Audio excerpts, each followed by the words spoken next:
하나님 감사합니다. 우리의 예배를 기뻐 받으시고 또 예배자를 찾으시는 주님, 먼저 주 앞에 하나님 앞에 예배하는 자로, 하나님 찾으시는 자로 세워지기를 간절히 원합니다. 일도 해야 되겠고 또 여러 가지 해야 될 여러 가지 것들이 있지만 하나님과의 깊은 사귐 속에 예배의 자리로 나아가 그 예배를 기뻐하며 또 예배를 통하여 말씀하시고 만나주시는 주님의 크신 은총을 우리가 알게 해 주옵소서. 예수님의 이름으로 기도합니다. 아멘.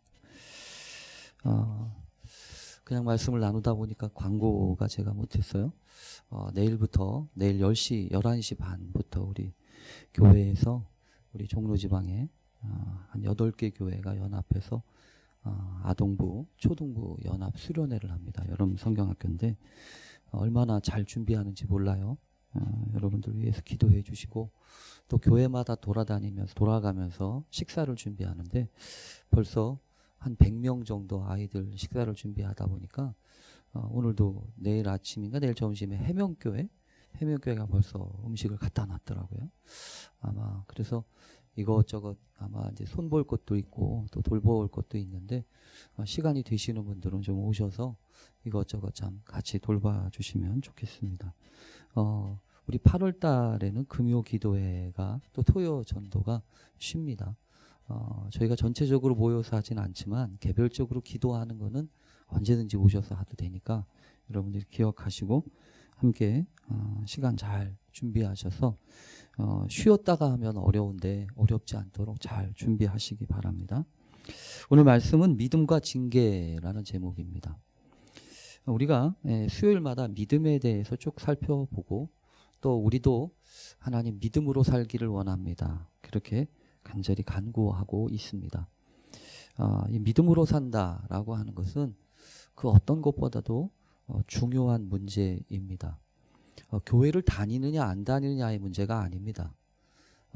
교회를 다녀도 믿음이 없을 수 있고 또 교회를 잘 다니지 못해도 믿음으로 살 수 있다고 저는 믿습니다. 그래서 이거는 이 교회를 다니느냐 안 다니느냐의 문제가 아니고 믿음으로 사느냐 못 사느냐와 관련된 문제이기에 하나님 앞에서 이 믿음의 문제는 중요합니다. 내 믿음대로 되라고 하셨으니까 언제든지 우리가 돌아봐야 될 것은 내 믿음입니다.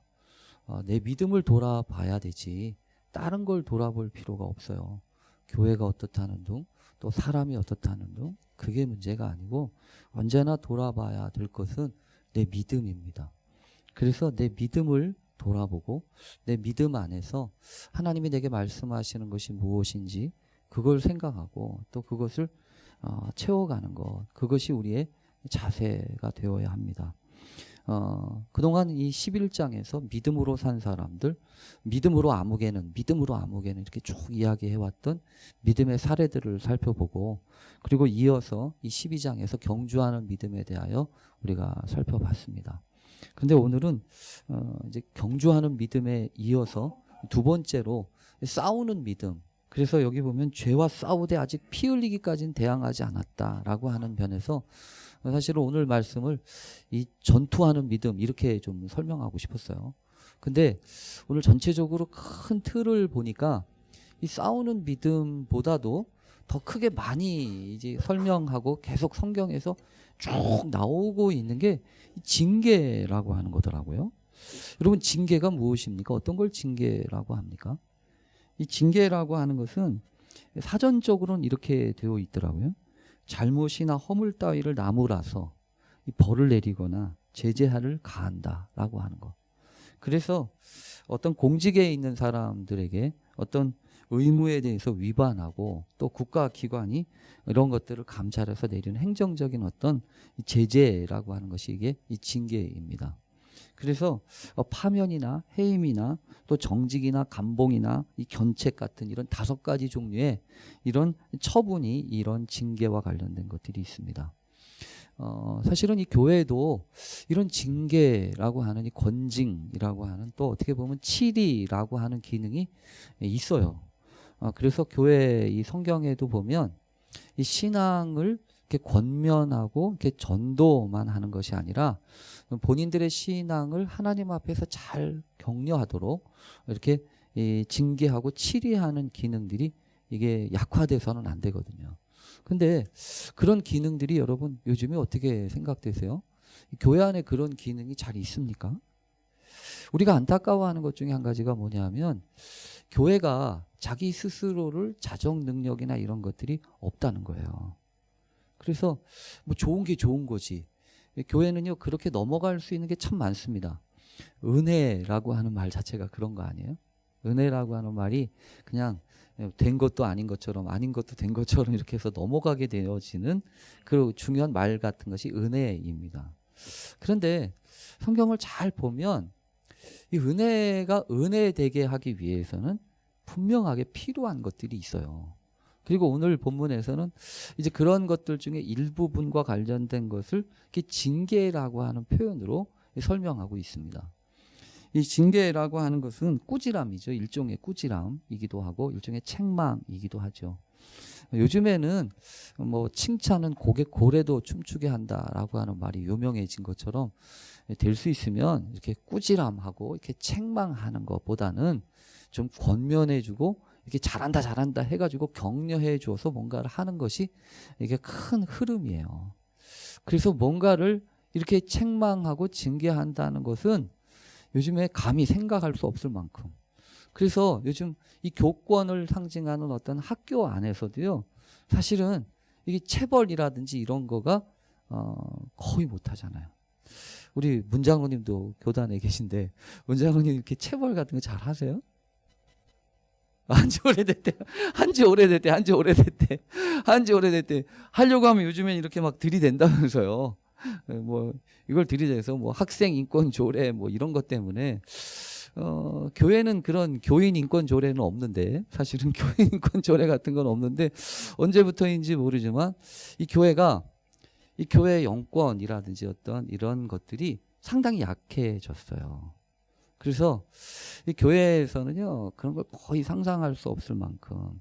그런데 오늘 성경을 보면서 제가 참 많이 하나님 앞에 회개하게 되는 것은 뭐냐 하면 야 우리 교회가 또 우리 교회를 비롯한 오늘날 많은 교회들이 너무 물러터졌구나. 너무 물러터졌다는 거예요. 아닌 걸 아니라고도 말 못하고 이거 그렇게 잘못하다가는 다 도망가는 줄 알고 목사들도 말 못하고 그런 경우들이 좋게 많이 있더라는 거예요. 그래서 속만 끓일 줄 알지. 그게 사랑인 줄 알지. 하나님 앞에 정말 이게 정말 따끔하게 필요하고 또 이렇게 이야기해야 될 부분들, 징계와 관련된 부분들을 정말 하나님 앞에 우리가 어떻게 회복할 수 있을 것인가와 관련된 것들을 기도하는 마음으로 오늘 말씀을 좀 여러분과 함께 살펴보려고 합니다. 우선 여러분 이 말씀을 어떻게 생각하십니까? 징계는 다 받는 것이거늘 너희에게 없으면 사생자요 친아들이 아니니라. 여러분 이 말씀은 우리에게 너무나 제 정신을 번쩍 차리게 하는 말씀이에요. 뭐냐면 징계는 다 받는 거래요. 그러니까 징계는 다 받는 거라고 하는 거는 징계가 없을 수 없다는 얘기 아닙니까? 징계가 다 있다는 얘기 아니에요. 이 얘기는 우리에게 이런 걸 가르쳐줘요. 뭐냐면 이 징계라고 하는 것은 우리가 다 실수하게 돼 있다는 겁니다. 우리가 다 퍼펙트하고 완벽하지 않다는 거예요. 그래서 우리는 언제든지 잘못할 수 있습니다. 우리는 실수할 수 있고요. 또 우리는 하나님 앞에서 범죄할 수 있다. 잘못할 수 있다. 그것을 하나님이요 처음부터 상정하고 계세요. 그래서 오히려 그런 과정들 속에서 하나님이 우리로 하여금 너 왜 죄졌냐? 너 왜 잘못했냐? 이게 문제가 아니고 이런 상황 가운데서 어떻게 회복할 것인가? 이게 문제예요. 그래서 오늘날 우리가 퍼펙트하고 완벽한 거 그래서 하나님의 나라는 완벽한 사람들이 가는 데가 아니잖아요. 완벽한 사람들이 가는 데가 아니라 회복된 사람들이 가는 거예요. 은혜 받은 사람들이 가는 거고 회개한 사람들이 가는 거 아니겠어요? 하나님 앞에 먼저 그렇게 기도하게 됩니다. 이 실수한다는 거, 연약하다는 것을 성경 자체가 처음부터 인정하고 있구나. 그리고 그것을 오늘 우리로 하여금 그것을 고쳐주시고 또 새롭게 하시기를 원하시는 것이 바로 이 징계라고 하는 것이구나 라고 하는 생각을 하면서 여러분 그런 생각을 해야 합니다. 뭐냐면 하나님, 내가 요즘 잘못한 게 많은데 하나님 나한테 아무런 관심이 없나 봐요. 하나님은 나한테 아무 소리도 안 하시고 또 아무 얘기도 안 하신다면 하나님 나 버리신 겁니까? 하나님 앞에 이렇게 따져야 되는 거 아니겠어요? 오히려 우리는 이렇게 생각합니다. 저도 그래요. 이렇게 하루하루 넘어가기는 좋아하는데 근본적으로 하나님 앞에 회개하고 자신을 바꾸는 일에 있어서는 상당히 낯설어해요. 설교를 준비하는 것도 마찬가지예요, 여러분. 제가 설교를 준비하면 어차피 목사는 설교 매일 준비하잖아요. 설교 맨날 해야 되잖아요. 그럼 어떻게 해야 맞습니까? 미리미리 해야 돼요. 미리미리 깨어서 준비하고 그래서 사실은 목사가 뭘 하든지 항상 늘 설교에 대한 생각을 가지고 있어요. 이걸 어떻게 설교해야 될 건가? 이걸 설교해야 될 건가? 말해야 될 건가? 그래서 먼저 이게 여러 가지 고민을 하면 설교를 해요. 근데 가끔 가다 보면 그러지 못할 때도 있어요. 하려고 하는데 그렇게 마음에 있기만 하는데 이게 정리가 잘 안 돼가지고 이게 뭐라고 해야 될지 그러면 여러분 정말 속 타요. 정말 속 타면 제 입에서 뭐라고 나오냐면 하나님 한 번만 도와주세요. 한 번만 도와주세요. 라고 말이 나와요. 저도 그렇게 말을 하지만 하나님이 그런 소리를 들으실 때 얼마나 딱할까? 그런 생각이 들어요. 여러분, 그렇게 우리가 문제를 하루하루 넘기는 것들이 너무너무 많다는 겁니다. 그렇잖아요. 뭐가 하나 결단이 나도 뭐가 하나 결단이 나야 맞고 뭐가 하나 따끔하게 정신 차리는 것인데 그러지 못하고 겨우겨우 연명하듯이 넘어가는 것들이 너무 많다. 오히려 우리는 마치 이렇게 징계를 요리조리 빠져나가는 아이와 같아요. 아이들도 여러 가지 아이들이 있잖아요. 그래서 이렇게 가만히 잘 자라다 보면 애들은요, 이렇게 호되게 혼나는 아이가 있는가 하면 약삭 빨아가지고 이렇게 혼날 때쯤 되면 이렇게 그 아슬아슬한 선을 넘기면서 이렇게 넘어가는 아이들이 있잖아요. 근데 우리는 그런 과에 속하는 경우가 너무 많아. 교회 오래 다녀가지고 너무 잘 알아요. 요거를 건들지 않으면. 근데 여러분, 그렇게 하다가 망한 사람이 있는 거 아세요? 그렇게 하다가 호되게 망한 사람. 그 사람이 삼손이거든요. 그래서 삼손이에요. 호되게 내가 요거 하나만 지키면 하나님은 나를 버리지 않으시지. 그래가지고 지킨 게 이 머리카락의 비밀을 끝까지 간직하는 거 아니었어요? 하나님이 처음부터 독주를 마시지 마라. 그 다음에 그 주검을 함부로 터치하지 마라. 이렇게 가지고 거룩함을 지켜라라고 한 얘기인데 그거는 아주 무시하고 마지막 하나만 지키면 되는 줄 알고 그러다가 아주 호되게 당하잖아요. 여러분, 오늘 말씀 보면서 그런 걱정이 들게 됐어요. 뭐냐면 하나님, 이 징계가 우리에게 필요한 이유는 더 커다란 일을 막기 위한 것인데 그래서 오늘 성경을 보면 징계도 사랑의 표현이에요. 그렇지 않아요? 징계도 우리를 향하신 사랑의 표현일 수 있다. 근데 우리는 그걸 사랑으로 받지 못한다는 거죠. 하나님 앞에 그래서 오늘 말씀을 나누면서도 하나님, 내가 잘못돼도 한참 잘못됐군요. 이 징계에 대해서 이런 부분에 대해서 내가 이게 잘못 이해하고 잘못 컨트롤하는 부분들이 너무 많았군요. 그래서 오히려 하나님, 이 징계와 관련된 부분을 오히려 하나님의 시각과 하나님의 은혜로 볼 수 있게 해주시고 그래서 오늘 말씀을 보면 징계와 관련된 아주 중요한 두 가지 태도를 이야기하세요. 그게 뭐냐면 첫 번째는 12장 5절 우리 한번 같이 읽어보겠습니다. 12장 5절입니다. 시작. 또 아들들에게 권하는 것 같이 너희에게 권면하신 말씀도 잊었도다. 일렀으되 내 아들아 주의 징계하심을 경히 여기지 말며 그에게 꾸지람을 받을 때 낙심하지 마라. 두 가지가 여기 다 나오잖아요. 하나는 뭐냐 하면 경히 여기지 마라. 경히 여기지 말라라고 하는 얘기는 이 징계와 관련된 말씀 가운데서 경히 여길 수 있다는 것을 전제로 하기 때문에 그래요. 그러니까 하나님의 말씀은 이걸 뒤집어 봐야 알아요. 뒤집어 본다는 얘기는 무슨 소리냐면 우리가 주님의 징계하심을 너무나 경히 여긴다는 겁니다. 가볍게 여긴다는 거죠. 이 경히 여긴다고 하는 것은 무엇입니까? 하찮게 여기는 거예요. 아무렇지도 않게 여기는 겁니다. 그래서 이 경히 여기기 시작하면요, 이게 너무 쉽게 생각해요. 너무 쉽게 생각하고 그리고 함부로 생각하고 그것을 중요하게 생각하지 않는다는 거예요. 그래서 여러분 이 경히 여겨가지고 아주 호되게 큰 대가를 치른 사람이 한 사람 있잖아요. 성경에도. 누구냐 하면 여러분 에서라고 하는 사람은 자신에게 주어진 장자의 명분이라고 하는 것이 얼마나 소중한 건지 그거를 몰랐어요. 하나님이 허락하신 그 은총의 통로로 마련해 주신 이 장자라고 하는 것이 얼마나 소중하고 귀한 것인지 이 에서는 몰랐다고요. 그래서 여러분 어떡합니까? 팥죽 한 그릇에 팔아버리잖아요. 팥죽 한 그릇에. 배가 고파가지고 이거 내가 배가 고파 죽게 생겼는데 지금 이 장자의 명분이 문제냐? 너나 가져라. 이러고서 이 야곱한테 주고 말잖아요. 결국 망령된다, 망령되었다라고 하는 표현은 다른 게 아니에요. 하나님이 중요하게 여기는 것을 중요하게 여기지 않는다는 겁니다. 그 대신 어떻게 하겠죠? 자기가 중요하게 생각하는 것만 붙들고 있는 거예요. 여러분, 이 경홀히 여기게 되면 결국 주의를 기울이지 않고요. 또 그것을 놓쳐버리고 맙니다. 아무리 소중하고 아무리 귀한 것을 주셨어도 그것을 하찮게 여기고 중요하게 여기지 않으면 결국 그것을 놓칠 수밖에 없다.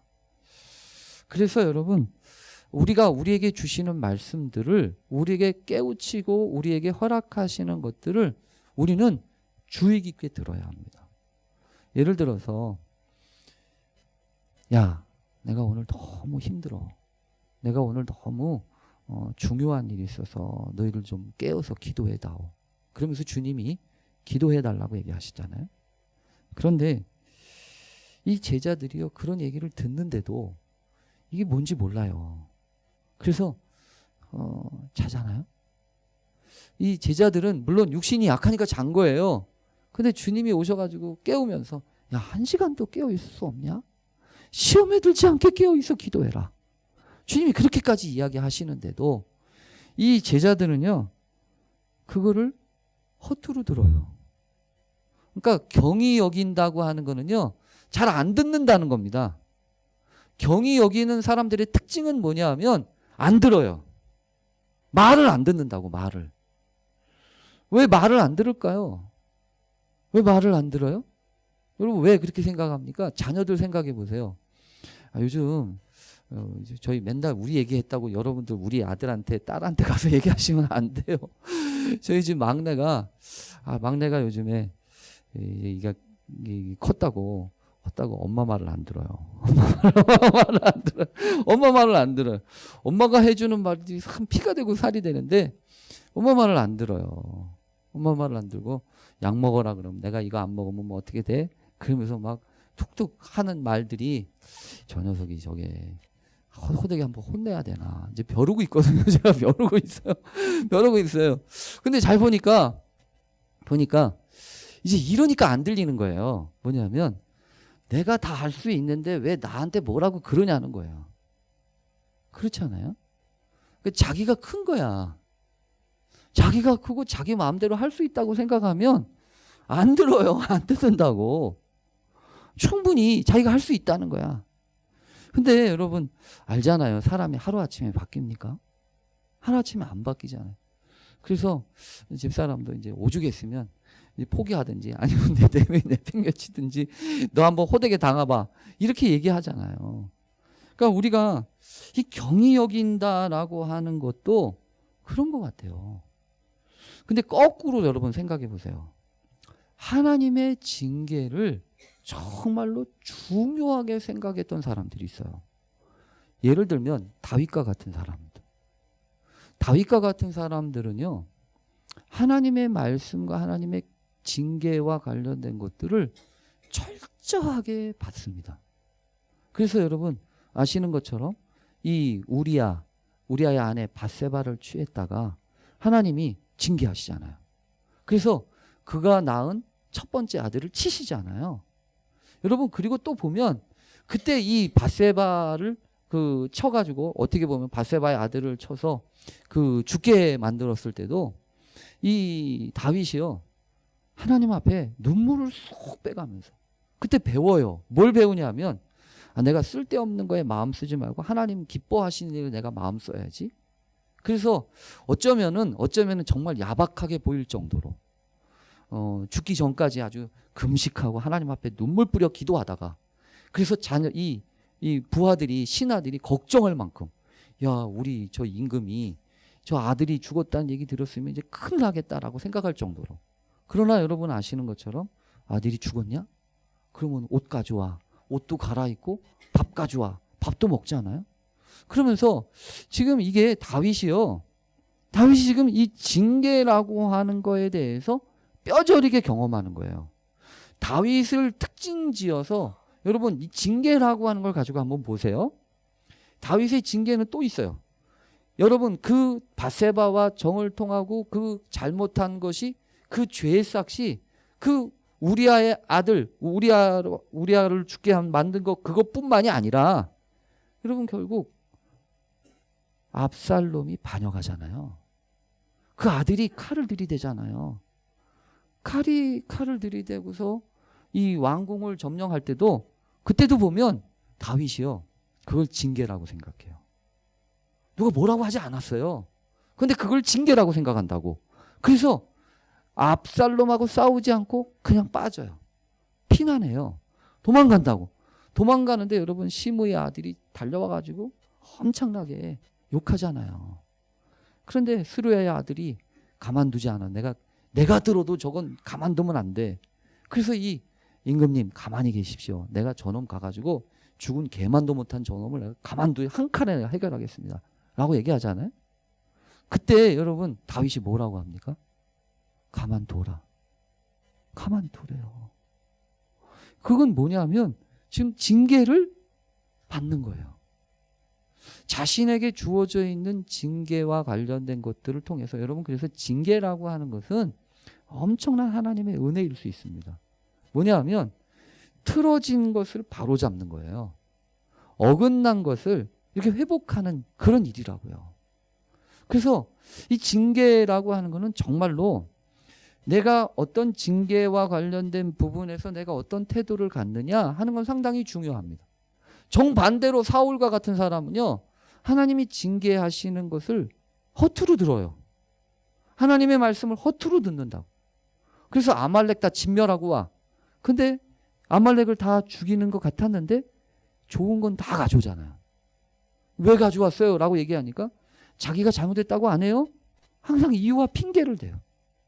여러분 경히 듣는다고 하는 것은 징계를 경히 여긴다고 하는 것은 하찮게 여긴다는 겁니다. 하찮게 여겨서 안 듣고요. 그리고 하찮게 여기니까 변명하는 거고요. 그래서 이유가 많아지고 조건이 많아지는 것은 그거는 하나님의 말씀과 하나님의 태도의 경계에 대하여 하나님의 그 징계와 같은 말씀에 대해서 그거를 우습게 여기는 거라는 거예요. 여러분 다윗의 맨 마지막 사무엘하 보면 또 징계와 관련된 얘기가 또 나와요. 아시는 것처럼 괜히 인구조사해가지고 하나님이 징계를 또 하세요. 징계를 하시는데 이번에는 하나님이 참 기가 막혀요. 너 어떤 거 네가 골라 그러잖아요. 회초리 네가 골라. 그러면 여러분 다윗이 내가 사람한테 안 빠지고 그냥 하나님한테 빠질게요. 그러고서 그 징계를 받는다고요. 근데 그 징계를 받는 것뿐만이 아니라 여러분 징계가 끝나는 과정을 보면 아라우나의 타작마당에서 하나님 앞에 예배를 드리잖아요. 하나님 앞에 예배를 드려서 그 온역, 그 역의 그 질병이 일어나가지고 그 백성들이 죽어나가는 걸 이렇게 멈추는 그 일을 예배를 통해서 한다고요. 근데 그 예배를 하는데 아라우나의 타작마당에 가서 예배를 드려야 되는데 거기 유명한 말이 있어요. 그 아라우나가 아유 예배 드리러 오셨으니까 다 가져가서 그냥 예배 드리세요 라고 얘기를 하는데 놀랍게도 다윗이 하는 말이에요. 사무엘하 맨 마지막 장이에요. 내가 하나님 앞에 내 빈손으로 나 공짜로 가기 싫어. 그거 얼마야? 내가 값을 치르고 내가 할게. 그래서 지금 다윗이라고 하는 사람을 보면 징계를 통해 가지고 바뀌어지는 사람이에요. 그러려면 어떻게 해야 되냐면 그걸 중히 여겨야 된다고요. 그 일을 귀하게 여겨야 된단 말이에요. 여러분 우리도 그런 것 같아요. 내게 있어서 중요한 시간들, 내게 있어서 중요한 계기들은 어느 때 있는 겁니까? 하나님이 우리를 인도하시는 그 비결은 잘 나갈 때, 그때가 아니라 어렵고 힘들 때라고. 그래서 하나님이 우리로 하여금 이 징계와 관련된 이런 일들도 우리 허락하시는데 거기가 있어요. 그거는 남이 징계다 아니다 하는 게 중요한 게 아니라 내 스스로 하나님이 하시는 일에 대하여 내가 어떻게 반응할 건가. 그게 경히 여길 거냐 중히 여길 거냐요. 두 번째가 있어요. 두 번째는 뭐냐면 낙심하지 말라는 거예요. 사람은 여러분 쉽게 영향을 받습니다. 어떻게 쉽게 영향을 받냐면 다른 사람들이 칭찬해주고 또 다른 사람들이 막 박수 쳐주면 괜히 업되잖아요. 근데 꾸지람, 여기 보면 이제 꾸지람을 받을 때, 꾸지람이라고 하는 건 뭔가를 지적하는 거고 뭔가를 얘기하는 거예요. 저도 참 어렵다 이거. 왜냐하면 이 꾸지람처럼 들려질 때 가끔 이제 우리 교회 교우들이 목사님 이래요라고 얘기를 하잖아요. 그러면 이걸 들어야 되는데 잘 안 들려. 잘 안 들릴 뿐만 아니라 낙심이 아니라 화가 나요. 화가 났다가 낙심이 돼요. 저는 이 말씀 보면서 저건 낙심이 그냥 낙심이 아니라 화가 난 다음에 낙심이 오는 거다라는 생각이 드는데 보면 그렇잖아요. 한참 화가 났다가 화가 풀이 꺼지면서 이제 낙심이 되는 거잖아요. 낙심이라고 하는 건 두 가지 차원입니다. 하나는 내 자신에 대하여 내가 이거밖에 안 돼 라고 하는 것과 함께 아울러 또 하나의 낙심은 상대방에 대해 상황에 대해서. 여러분 엘리야가 그런 거 아니에요. 엘리야가 하나님을 위해서 열심히 일을 했어요. 보면 낙심의 폭은 뭐하고 관련되어 있냐면 열심의 폭과 관련되어 있습니다. 열심히 하지 않은 사람은 낙심도 안 합니다. 할 게 없어요. 왜냐하면 할 게 없다고요. 근데 열심히 한 사람들은 높이 올라간 사람들은 밑으로도 많이 떨어져요. 그러니까 이게 관련이 있다는 거예요. 관련이 있다는 거라고. 그러니까 화가 나는 거죠. 근데 여러분 보면 낙심하지 말라는 겁니다. 왜 낙심이 될까요? 왜 낙심이 될까요? 낙심이 되면 무슨 일이 벌어질까요? 낙심이 되면요 포기합니다. 낙심이 되면 제일 먼저 하는 건 포기예요. 우선 베드로 생각해 보세요. 베드로가 열심히 주님을 따라다녔던 수제자 아니에요? 근데 이 사람이 주님이 분명히 말씀하셨어요. 너 오늘 닭이 울기 전에 3번 나를 부인할 거야. 근데도 뭔 말씀입니까? 나는 주님과 함께 죽는 데까지 내가 갈 겁니다. 장담하고 이렇게 자신만만했잖아요. 여러분 자신만만은 항상 문제입니다. 자신만만했다가 이 코가 석자나 빠져가지고 예수님 모른다고 3번이나 부인하고 그러고 난 다음에 그 일이 얼마나 큰 충격이 됐는지 이 성경에 보면 예수님이 부활하신 것을 만났어요. 여러분 성경 요한복음을 보면 그것이 더 정확하게 나와요. 이 베드로가 나는 물고기 잡으러 갈래 라고 이야기한 게 예수님이 부활하신 것을 모르고 간 게 아니에요. 나 물고기 잡으러 갈 거야 라고 했던 거는 예수님이 부활하신 것을 알고 난 다음에도 그랬다는 거예요. 왜 그런 거죠? 나는 예수님 볼 면목이 없고 나는 아무래도 나는 못해. 나는 안 돼. 이런 거예요. 그러니까 낙심해가지고 나 물고기 잡으러 간다는 거예요. 여러분 850명과 싸워서 이겼던 엘리야도요. 실망하니까 낙심이 되니까 슬럼프가 오는 거 아니에요? 그 이세벨이라고 하는 여인 하나 때문에 내가 아무리 그렇게 열심히 했고 내가 수고했는데도 하나도 바뀐 게 없어 라고 하는 것 때문에 이 엘리야가 아유 차라리 나 그만둘랍니다. 나 이제 할 일 다 했으니까 이제 나 좀 데려가시오. 이러고 하나님 앞에 스트라이크 하는 거 아니에요? 그게 낙심한 거예요. 낙심한 거라고. 근데 낙심하지 말라는 거예요. 여러분 보면 그렇잖아요. 낙심하지 않으면 어떻게 됩니까? 어떻게 해야 낙심이 안 돼요? 저는 한편으로는 그런 생각도 들어요. 한번 호되게 낙심하는 것도 나쁘진 않아. 그래서 어쩌면 여러분 그런 거죠. 내가 이렇게 낙심하게 되는 것은 내가 그동안 주님이 아니라 내가 그동안 딴 거 붙들고 있었다는 거 아니에요? 주님이 아니라 내가 다른 거 붙들고 있었다는 얘기라고요. 그게. 그러니까 낙심이 되는 거지. 주님만 바라봤으면 낙심 안 될걸요? 근데 주님이 아니라 지금 괜히 다른 거 의지하고 있는 거예요. 딴 거 붙들고 있는 거라고. 근데 그게 안 통하니까 속상하기도 하고 화가 나기도 하고 이제 앞으로 어떻게 해야 되나 생각도 되는 거고. 여러분 그래서 오늘 말씀은 우리에게 이런 것부터 얘기해 줍니다. 주께서 사랑하시는 자를 징계하시고 받아들이시는 아들마다 채찍질하신다. 적어도 이 말씀 우리에게 이걸 줍니다.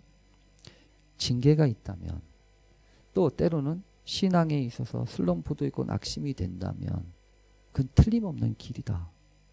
왜? 하나님이 사랑하신다고 하는 사인일 수 있다는 겁니다. 또 하나님이 받아들이실 수 있다는 거예요. 그래서 그때는 어떻게 하냐면 시선을 나한테 이렇게 집중되던 시선을 문제에 집중되던 시선을 돌려야 돼요. 하나님께 돌려야 되고 주님께 돌려야 합니다. 그래서 하나님 우리로 하여금 내가 이렇게 징계를 받는다. 내가 이런 어려움을 당하고 이런 낙심해야 될 수밖에 없는 이게 있다는 것은 하나님 나 사랑하시는 거구나. 하나님이 나를 버리지 않으시겠다는 거구나. 그래서 여러분 주님도 그러시는 거 아니에요? 예수님도 그 물고기 잡으러 간 그 베드로 쫓아가셔가지고 야 시몬의 아들 요한아 내가 요한의 아들 시몬아 내가 나를 이 사람들보다 사랑하느냐라고 물으시잖아요. 그것도 한 번이 아니라 두 번, 세 번. 오늘 새벽에 그 얘기했어요. 그 얘기를 듣는 시몬 베드로도 속상해요. 하나님, 주님, 아픈데 왜 자꾸 때리고 그래요? 그래서 대답도 잘 못하잖아요. 그전에는 다른 사람들은 몰라도 나는 주님 따라갈 겁니다 라고 장담했던 이 사람이 주님 아시잖아요. 왜 자꾸 그런 걸 부끄럽게 묻고 그러세요? 주님 사랑하시는 거 내가 주님 사랑하시는 거 주님 아시잖아요. 이렇게밖에 못하잖아요. 근데도 주님이 또 묻고 또 묻잖아요. 그러니까 얼마나 대답하면서 얼마나 안타깝겠어요. 근데 거꾸로 생각해 보세요. 그걸 또 묻고 또 물어야 하는 주님은 얼마나 안타까우시겠어요. 왜 그렇게 주님이 묻고 또 물으시냐는 거예요. 결국 보면 언제나 그렇죠. 자식보다 안타까운 건 부모입니다. 그걸 알게 되면 철드는 거고 그거 알게 되면 부모가 되는 거 아니겠어요? 그러나 우리도 마찬가지예요. 우리도 하나님 오늘도 그래서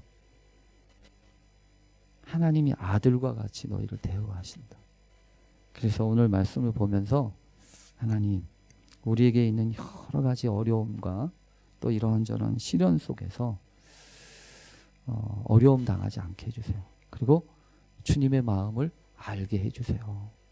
속상한 내 마음도 중요하지만 그걸 속상한 그 마음을 그대로 알고 계시고 어떻게 도울지 안타까워하시는 주님은 더 마음이 아프다. 그래서 그 유명한 말 있잖아요. 너 아프냐? 나도 아프다 라고 하시는 말씀 있지 않겠어요? 오늘 말씀 보면서 하나님 우리가 이 징계를 통해서 주님의 마음을 더 알게 해 주십시오. 그리고 이런 일들 저런 일들을 통해서 아플 수 있다고 하는 거가 얼마나 소망이고 또 얼마나 큰 은혜인지 다시금 생각해 봤으면 좋겠어요. 여러분 아시는 것처럼 저는 혈우병이 있어요. 그래서 옛날에 이렇게 저렇게 아팠었어요. 근데 요즘에는 안 아파요. 왜냐하면 주사를 맞거든요. 요즘엔 주사약이 있어서요. 이 주사를 맞으면 안 아파요. 근데 지금 제가 곰곰이 생각해 봐요. 옛날에 대학생 때만 해도 약을 주사를 안 맞았을 때는요. 정말 나쁘게 정말 심하게 얘기하면 한 달에 일주일 정도는 아파서 누웠었어요. 너무 아프면 잠을 못 잘 정도였고요. 그럴 때는 그러니까 누워 있으면 얼마나 속상한지. 남들은 저만큼 가고 있는데 나는 아무것도 못하고 이렇게 가만히 누워 있어야 되니까 얼마나 다급한지. 그래서 하나님한테 얼마나 기도했는지 몰라요. 그래서 안 아플 때 제가 더 이렇게 막 종종거리고 막 그랬는지도 몰라요. 근데 말이에요. 요즘에는 안 아파요. 근데 제가 곰곰이 생각해 봐요. 옛날에 아플 때 하고 지금 안 아플 때 하고 어떤 게 더 좋은 건가? 솔직히 말하면 안 아플 때가 좋다라고 얘기를 잘 못하겠어요. 왜냐하면 아파서 잃어버린 것도 있지만 아픈 동안에 제가 깨달은 것도 있더라고요. 그 고난의 시간에 그게 잃어버린 시간 같은 것인 줄 알았는데 그게 잃어버린 시간이 아니었더라는 거예요. 요즘엔 아프지는 않아요. 일주일씩 뭐 끙끙대거나 그러지도 않아요. 얼마나 좋은 세상인데 주사만 맞으면 안 아프다니까요. 근데 옛날만큼 그렇게 치열하게 사는 것 같지도 않고 옛날만큼 그렇게 하나님 찾는 것 같지도 않고 요리조리 빠져나갈 줄만 알지. 하나님. 그래서 가끔씩 하나님 내가 아파야 돼요. 그렇게 기도할 때가 있어요. 여러분 믿음에는 징계가 필요합니다. 문제는 그 징계를 어떻게 받느냐예요. 경히 여길 것이냐 아니면 중히 여길 것인가. 또 이 징계를 통해서 하나님 감사로 받을 것인가 아니면 그냥 낙심하고 끝날 것인가. 하나님이 우리에게 주시는 것은 그래서 소망입니다. 오늘 마지막 말씀 그렇잖아요. 징계가 당시에는 즐거워 보이지 않고 슬퍼 보이나 그로 말미암아 연단 받은 자들은 의와 평강의 열매를 맺느니라. 열매가 있다는 거예요. 시련 다음에 반드시 하나님이 허락하시는 은혜가 있다는 거예요. 우리가 하나님 이 시련과 이 고난 속에 하나님이 허락하시는 열매 거두게 해 주십시오. 그리고 오히려 그래서 연약한 무릎을 일으켜 세우고 피곤한 손을 세워서 하나님 앞에 기도하면서 하나님이 허락하신 길, 곧은 길을 만들어서 그 길을 갈 수 있도록 하나님이 우리 모두를 이끌어 주시고 또 인도해 주시기를 간절히 축원합니다. 아멘. 우리 기도하겠습니다. 하나님 아버지, 우리는 너무나 헛똑똑이처럼 살고 있습니다. 요리조리 혼날만 하면 그 경계선상을 넘나드는 오늘날의 삼손처럼 이렇게 살고 있습니다. 주여 우리를 불쌍히 여겨 주시기를 간절히 원합니다. 사랑하시는 자를 징계하시고 받아들이시는 아들마다 채찍질 하신다고 하셨는데 오늘도 우리에게 하나님의 사랑이 어떻게 나타나고 있는지요. 주님의 그 크신 사랑 기억하며 온전히 믿음으로 세워지는 귀한 믿음의 사람들 되게 해 주시옵소서. 징계를 경홀히 여기지 않게 하시고 또 징계 받을 때 꾸지람 받을 때 공연히 낙심하지 않도록 또 공연히 화내지 않도록 우리의 마음에 쓴뿌리들과 우리의 마음에 하나님 아닌 주님 아닌 다른 거 붙들고 있는 마음들 탄로나게 하셔서 하나님 앞에 항복하며 나올 수 있는 귀한 믿음의 사람들이 다 되게 해 주시옵소서. 모든 것 주께 맡기옵고 예수님의 이름으로 기도합니다. 아멘.